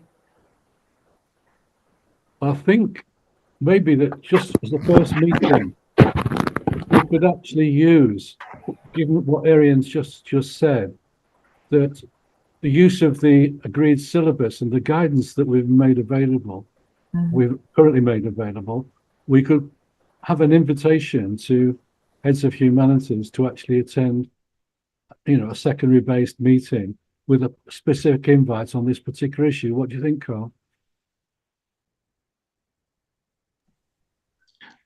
I personally probably aim it at the subject leads for RVE rather than heads of humanities. Okay. You might get a better response. Yep. Just in terms of, because obviously there's a vested interest for those particular individuals. I think cast the net and see what we catch, really, I would imagine, is probably the best in the first instance. Yeah, I agree, actually. It's a really good idea. Yeah. It would be very useful. So in setting that up, a bit of guidance there, Larry. How would we go about that? Laurie's left the meeting. She put a message in the chat. Right, okay. So, with the invitation from, sorry, go on, Carl. I'd say, Phil, do you have the names for all the subject leads in the secondaries in Conwy? I have most of them. I'll need to chase up a few. I'll have a look at my database and work out who I've not got. I mean, quite, yeah, if we can do that. I mean, alternatively, I think it's a little bit, forgive me for saying, trivial for the secondary heads at the moment to be asking that question. I wonder if we can find it from another way. It might be as simple as contacting the schools. I mean, obviously, you've got two of the schools represented here today. We know the heads in areas. So I'm thinking about it, whether we contact them. Phil, I don't know how best placed you are in terms of your hours to be able to do that. Gwyn might have an idea. There's only Different Conwy that I've not got. Different Conwy is probably the only contact that I've not got, but I can chase that up by contacting the school. So you're suggesting, Carol, for a specific letter directed at Leeds, going out to schools, inviting them to a meeting, or I don't know how you get a date that's going to be, you know, good for everybody. I don't know. I mean, I wonder whether, Chair, an email that just goes out saying, as a result of this meeting, it was suggested that there may want to be a series of targeted meetings specifically for subject leads in RVE to discuss the future of the subject. We are inviting you to this meeting on, we've got a number of dates, please vote for your preference and go for wherever we get majority, and then just have a single item agenda, half-an-hour meeting. I'd like to think that most people should be able to engage with that. That's a starting point, isn't it? I'm taking that as a proposal. Thanks, Colette. Thanks, okay. Colette. All those in favour, faith and belief, reps, teacher reps, council reps. Unanimous. Okay, we'll proceed on that basis then, Bill. Okay, great. That's really helpful suggestion. That sort of produces the desired results. Anything else on that, Bill? No. Okay. Right. One of the concerns, 11, assessing the need for support. This was emphasised really at the primary heads meeting again, as I wanted them to think of us as a vehicle for support. But it was discussed there are a lack of specialists RVE teachers across the county, and therefore how best to kind of maximise their impact. But more importantly, if you're a non-specialist, you might be very, very wary of actually sharing any concerns or weaknesses you've got in fear of actually being criticised. And we want to break through that. So I was just wondering, therefore, in terms of actually individual schools going down that line of recognising that there is need for support, how best would you go about in terms of actually doing that? It's advice to us we're asking for.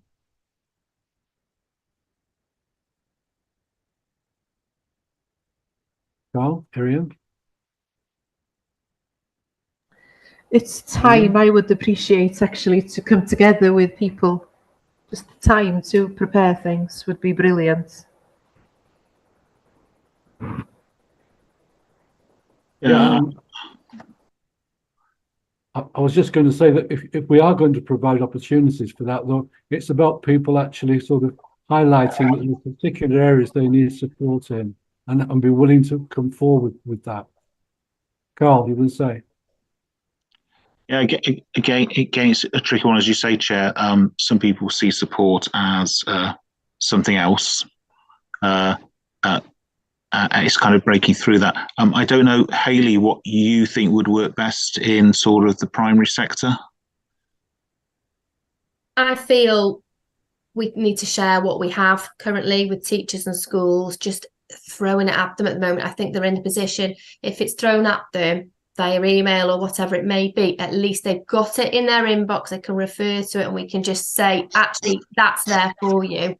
Thinking back to, the repository guidance that we've had, the RVE guidance, I don't think all the teachers in my school have seen that. So I've spoken to our head this morning. Actually, can we spend time in our inset day to look over that, make sure the teachers are doing the modules? I don't know, we self-evaluate as a school. I don't know where people are in with the schools in their journey of self-evaluation and how they are looking at RV currently, but actually, are they aware about the modules that are there in the ether? So I think if we can share as much as we know that's out there to schools, that's all I can sort of offer at the moment, really, as a I think suggestion. that was kind of what Erin was actually suggesting, that through sharing, curiosity will be aroused about, oh, they've got a good solution for that particular problem or issue, and therefore willing to engage with people in their clusters. I don't know how that operates at secondary level, though, Carl. To be honest, I would echo what Hayley says. I think all of us are looking for not easy wins, but actually easy wins. Convenience. You know, yeah, exactly. Thank you for that. It's exactly that, because we are all busy people, and if you need something, then you would go looking for it. And these days, 9 times out of 10, you go looking for it on the internet. If we had something in Conwy, we were signposting to RVE providers. Okay, this is where we got some, we SACRE quality assured sort of resources that could be used in school, or here's some guidance, some FAQs, that sort of thing. I think most people would really welcome that. And as Hayley said, it can just sit there in your inbox. It isn't something you have to do at a particular time or place. It's just there for people to use. And obviously, like these things, we could build it on over time. Yeah, my biggest here is capacity. So I'm only employed as an RE sort of consultant rather than I think within my GWARE role, I've got opportunity to do that. I think the teacher network, if we can just, rather than communication lines to schools, if we can actually collect maybe email addresses of RE leads within schools and try and keep that as up to date as possible, and the same with the secondaries, then, we can send out key information on a regular basis, I would have thought. So maybe that's a job for us as a teacher network, is to, rather than pass on information, is actually maybe collect the email addresses of those that are responsible, and we can do quite easy emails and fire them out quite regularly.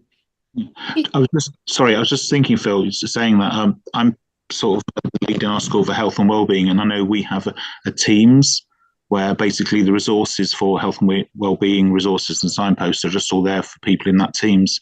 Whether we just replicate that, I know there is obviously a sort of seed there in RVE. I mean, we have already a Teams network with probably about 40 teachers, and I think you're on that as well. So we have people already. We just need a buy-in, and I think that's what I found over time, is that these things are there. We have the vehicle to do that, but actually teachers don't access them, as regularly as they could, and then we've forgotten about them by the time, So the agreed, it's interesting. The agreed syllabus is in the Teams network, and sort of everyone's got access to them. But when you ask people, have you seen the agreed syllabus, or have you seen the annual report? The often answer is no, but we've sort of sent them out. I think it's a capacity issue more than anything else, because there is so much going on and there's so much to sort of keep in our heads. But, if we can keep on, as Hayley says, if we can send the emails out, they will be there. I think it's a publicity issue as much as a capacity issue, isn't it? As you say, that stuff's there. Is people being aware of it? I mean, I know we've done it previously. I'm sure we'd do it again, putting something through the school advice newsletter, which I appreciate. For those of you who get it, it is a compendium of 1,000,001 things to do each week. But it's a good vehicle, and obviously all schools access it. So just to say, hey, there's this here on Teams. If you need support for RVE, please look here. Hayley has a hand raised, Chair.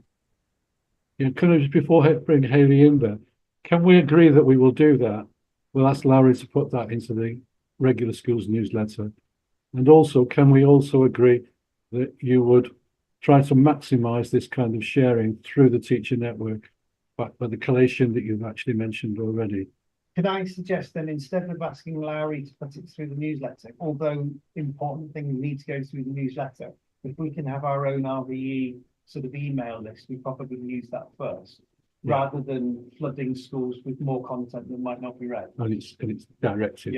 Yeah. Good idea. Okay, Hayley. Hi, yes. Phil just beat me to it really about the communication lines, and actually, could we either speak to the heads in the meetings if they could nominate their humanities or RVE lead, so then as a network we can directly contact them within our cluster. I think I have emailed the heads within our cluster, but I haven't had a response. yet. So it's really hard to find out who I should be seeking, really. Do we have an OVE lead within the secondary heads, Carl? Sorry, Chair, could you repeat the question? Do we have an RV Do we lead? have an OVE lead within the secondary heads forum? No, that's, I would imagine, as much as anything, would be my role. So, and I know Phil obviously contributes to that as well, don't you, Phil? Well, okay. So we're actually going to go there. Let's get something productive out there. We're going to go down the line of actually collating all the emails from OVE leaders within the schools, okay, and use that for disseminating all the supportive guidance that we're actually going to get out. Yeah. Yeah. And perhaps you, Carl, therefore, could communicate what we're doing and making people aware that it is accessible, you know, within the schools, to particularly to OVE leaders in the secondary schools as well. Certainly, Chair, and I think going back to what we were talking about earlier, as Phil was saying, is collating the emails for the secondary and inviting those to sort of targeted meetings. That's kind of two birds with one stone, really, isn't it? So we got two routes there, yeah. Okay. We agreed the other one, didn't we? Yes, we did. So can we agree this one as well? Yeah, but that's the way we're going to go down, and we can formulate that as part of our strategy. Okay. Those in favour, teachers, council reps, yeah, faith reps, and belief reps. Sorry, Neil. Okay, unanimous. So we've got a strategy there, and we'll see how far we can progress that before our next meeting. Then, thanks very much for all those professional contributions to that. That was really, really very, very helpful. Phil, we had some correspondence, so which was unusual. Perhaps you'd like to share it with us. Yeah, the link that you've got was sent to us and asked if we could send that out to schools. We thought we'd bring that out because it was sent to SACRE rather than to me as an individual. What I was thinking, and in conversation with Roger, what's happening in Palestine at the moment is obviously there's a lot going on in terms of controversial issues. There is a lot of material out there from a lot of reputable providers on the history of Palestine and the conflict and how to sort of approach that with learners at various ages, primary school and secondary school. And I was wondering, rather than sending this out sort of individually, whether we send it out as part of a bigger package and we can send out some support stuff for schools on how to broach the issue in Palestine between Israel and Palestine and Hamas at the moment. So I've worked with NAPFRE. We've created just a series of organisations that have provided material for this, and we could provide an overview, a bit of a synopsis for schools. If they do, well, I'm sure they will be asked all the questions in religious education or religious values and ethics about this. Whether we send this out, let's send it out as part of a bigger package that will, alleviate schools or support schools in this area. I was quite keen that should happen, particularly in the delicacies of the current situation, that we have a balanced presentation of potential resources. One other resource I might mention, of course, is that there is a local Holocaust Memorial Day every year. We've just passed it, in fact, and there's a guy that I know really well in Llandudno who organises that on a regular basis. And I think it was about 4 or 5 years. I remember one Holocaust survivor actually visiting schools, might have come to a school, John Bright, possibly, Carl, and had a tremendous impact on the youngsters in sharing her experiences. So I'd certainly be very happy to provide the links for that. And maybe we could put that out as a potential part of this package, Bill. Okay. So do we need a motion to approve that? Yeah. Okay. But we'll respond positively to this request from the Jewish History Association, but making it clear to them that it will be in the contextual historical outline of the Palestine-Israel issue, and that will also provide a reminder and links to the Holocaust Memorial Day on the annual basis that schools can therefore engage with potential speakers. Okay. Can I propose for that, please? Thanks, Neil. Seconder? Thanks, Colette. Okay. Teachers in favour? Thank you. Councillors? Thank you. Belief and faith reps? Thank you. Unanimous. Okay, we'll proceed on that basis. Okay. Move on to the final item on the agenda, the SACRE meeting, which was held on the 25th of October. There was a consultation on the themes for the conference, but in fact, we didn't get the minutes of the meeting until the return date for that was passed. One thing I did note, actually, in looking at this set of minutes, and I hope you've all had a look at them, but I was very conscious in the introduction by Martin Silesian from Rhondda, although I gather the regions are going to dissolve fairly soon, of the level of collaborative working they managed to establish there in formulating ways forward. But I did notice as well, in fact, that they have a strategic advisor and 2 RE advisors for carrying out this. And in comparison, we have Phil on as a consultancy basis. So our ability to deliver on the same scale is very limited. I think we get an enormous return from Phil already in terms of the time that he actually gives us way and beyond. And we're very fortunate that facilitated partly by, of course, his involvement in Quare as well. So, but there were some terrific suggestions within those minutes about potential links. And I think it's always right to have vision, I think, for where we might go. We can't get there at this moment in time, but looking at our management plan, we could make it look at some ideas for the future, going down some of the lines that have been successfully gone down by some of the better equipped consortia. So I'm going to suggest that Phil gets in touch with Donna Graves to inquire how they went about practically delivering some of these issues, and maybe feedback to us for potential long-term, adding to our management plan. I also noticed as well that Legal Services has actually requested for a definition of religion. Even at this stage, there's a challenge regards to that, and obviously a need for clarification across the country. Phil, is there a problem with that? What's that? That we'll be legally challenged now about to define what religion is. No, it's because we were concerned about the definition they've used in the legal part of the new curriculum.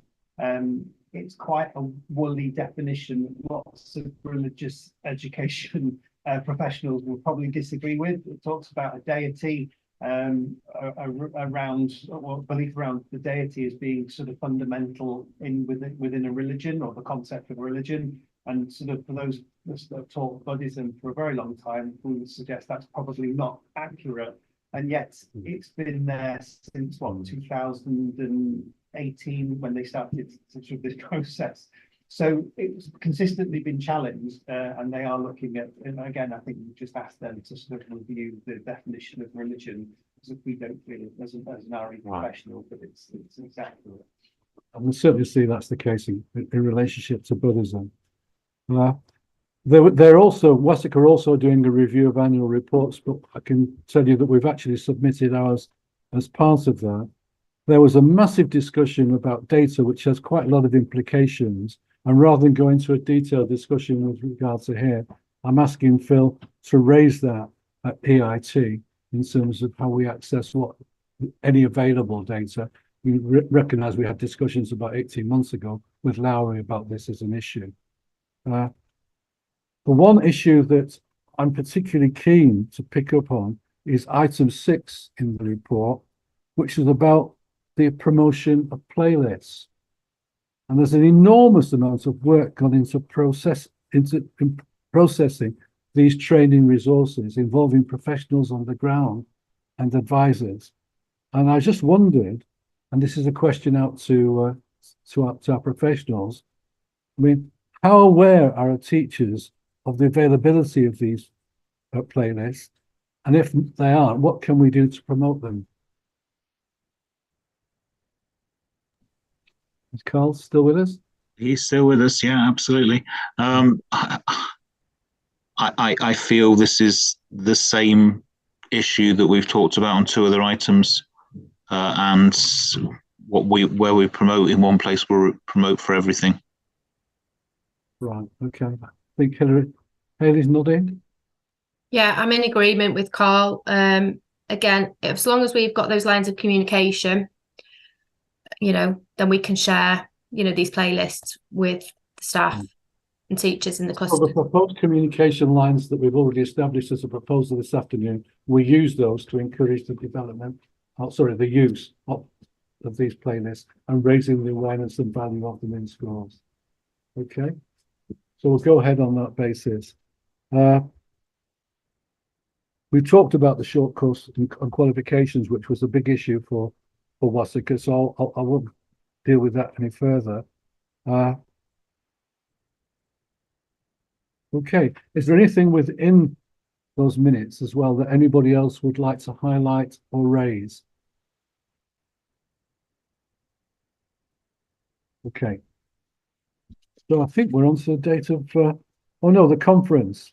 Yeah, the conference in 13th of June 2024 looks as though it's going to be a very, very good one. They've gone out of the way to get high profile people, include the Minister, in fact, available for that conference.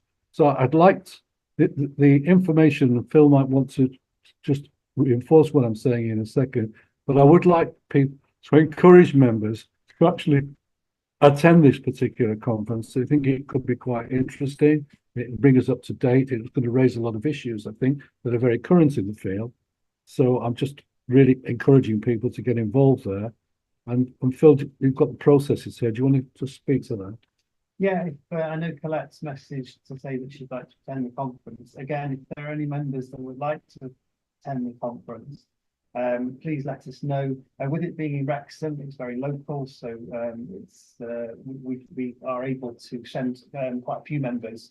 I had an email from Libby today because she's promoting it within her teachers or for her teachers, to be able to for them to access as well. There'll be lots of in-person workshops, but there'll be an availability of online workshops as well, recorded for various sectors that will be appropriate for a wide range of sectors. And so I think making sure that we've got good representation and then we can access the resources afterwards would be really handy. But if you'd like to attend that, if I ask Sally to sort of send out an email, if anybody would like to put their name forward to represent Conwy SACRE, we'd appreciate that. And then we'll also email schools the booking form details for them to be able to book on separately. Okay, I'd certainly like to attend as Phil. You can take that as read already.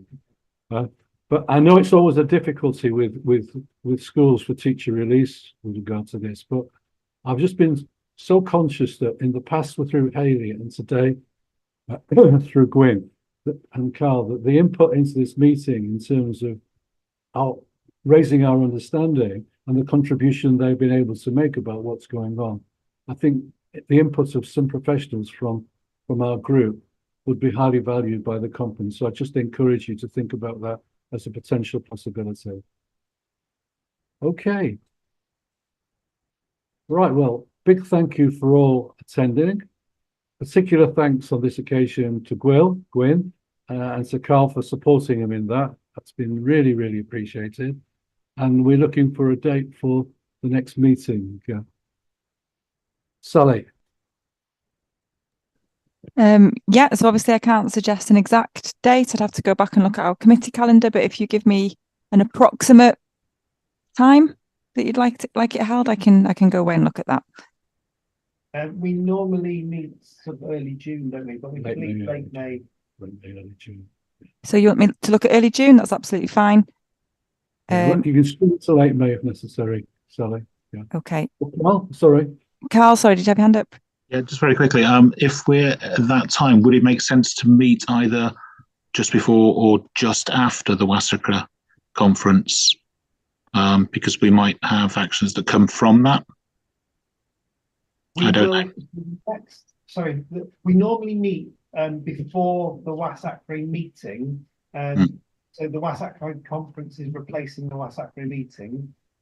So if we were to meet afterwards, then obviously we'd have a report, but it would probably be a verbal report. So I don't know what will be available electronically as a result of that. If we meet before, obviously SACRE will be meeting after the half term, and so we'll have a meeting. We'll have the minutes from the spring SACRE meeting. Does that make sense? If we meet after that, we'll have the spring meeting and the conference to discuss. So I don't know. Do we want to meet after the SACRE conference to have a conversation about that, or do we want to meet beforehand? Well, if we meet beforehand, Bill, we've got no way of actually influencing the agenda any longer because that consultation's already taken place. So my personal view will be helpful to meet and take, issues and suggestions that come out of the conference and advice. So we'd have to meet after then, after the 18th of June. After the 18th of June. Okay, so towards the end of June. Yeah, that's fine. I'll have a look. Yeah. Well, that's a really helpful suggestion. Okay, well, thank you indeed, all of you again for your contribution today. And we look forward to meeting again next term and see what progress we're making. Take care, all of you. Thank you all. Bye. Thank you. Bye. Thank you. Bye. Thank you.